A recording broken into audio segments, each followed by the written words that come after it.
कौन थे भगवान शिव के प्रथम शिष्य? जाने भगवान शिव से जुड़े अनजान रहस्य। शिव या महादेव सनातन संस्कृति में सबसे महत्वपूर्ण देवताओं में से एक हैं। वह त्रिदेवों में एक देव हैं। इन्हें देवों के देव महादेव भी कहते हैं।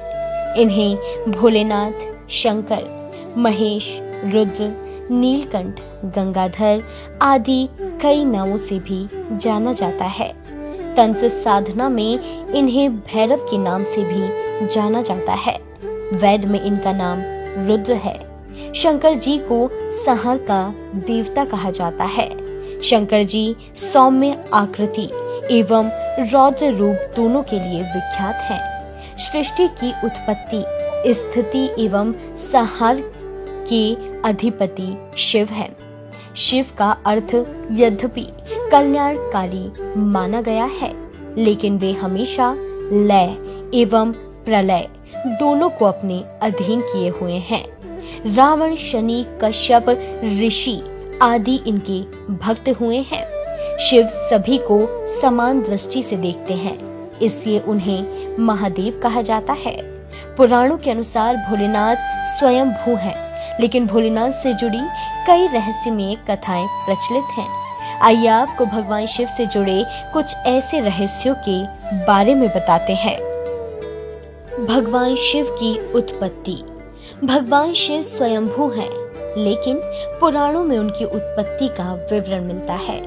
विष्णु पुराण के अनुसार जहां भगवान विष्णु ब्रह्मा जी की नाभि से उत्पन्न हुए, वहीं शिव विष्णु जी के माथे के तेज से उत्पन्न हुए। ऐसा उल्लेख मिलता है।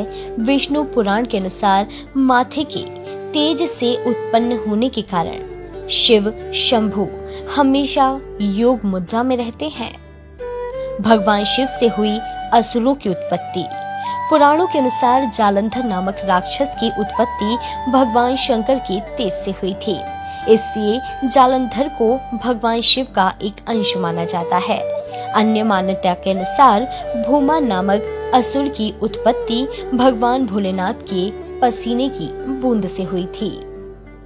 भगवान शिव के प्रथम शिष्य।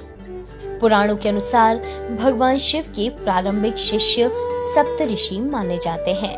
मान्यता है कि सप्त ऋषियों ने भगवान शिव के ज्ञान का प्रचार प्रसार पृथ्वी पर किया था, जिसके चलते भिन्न भिन्न धर्म और संस्कृतियों की उत्पत्ति हुई। मान्यता है कि भगवान शिव ने ही गुरु शिष्य की परंपरा का आरंभ किया था। शिव के शिष्यों में बृहस्पति, विशालाक्ष, शुक्र, सहस्त्राक्ष, महेंद्र, प्राचेतस, मनु, भारद्वाज शामिल थे। शिव की पत्नियां। ऐसी मान्यता है कि भगवान शिव की दो पत्नियां थीं, पहले देवी सती और दूसरी माता पार्वती। लेकिन यदि हिंदू पौराणिक कथाओं की माने तो भगवान नीलकंठेश्वर ने एक दो नहीं बल्कि 4 विवाह किए थे। उन्होंने यह सभी विवाह आदि शक्ति के साथ ही किए थे। भगवान शिव ने पहला विवाह माता सती के साथ किया, जो कि प्रजापति दक्ष की पुत्री थी। माता सती के पिता द्वारा भगवान शिव का अपमान न सह पाने के कारण उन्होंने अपने प्राणों की आहुति दे दी। इसके बाद हिमालय की पुत्री पार्वती के रूप में जन्मी आदि शक्ति ने भगवान शिव से दूसरा विवाह किया। हमारे धर्म ग्रंथों में भगवान शिव का तीसरी पत्नी देवी उमा को बताया गया है। देवी उमा को भूमि की देवी भी कहा जाता है। भगवान शिव की चौथी पत्नी माँ महाकाली को बताया गया है। उन्होंने इस पृथ्वी पर भयानक दानवों का संहार किया और 3 लोक की रक्षा की है। भगवान शिव हर युग में थे उपस्थित। भगवान शिव को आदि पुरुष कहा जाता है और इसी वजह से माना जाता है कि भोलेनाथ ही एकमात्र ऐसे देवता हैं जिन्होंने हर युग में अपने भक्तों को दर्शन दिए हैं। सतयुग में समुद्र मंथन के समय वे उपस्थित थे। त्रेता युग में भगवान राम ने भी रामेश्वरम में उनके शिवलिंग रूप की आराधना की। रात्रि प्रवास के दौरान राम को स्वप्न में शिवलिंग का दर्शन हुआ था।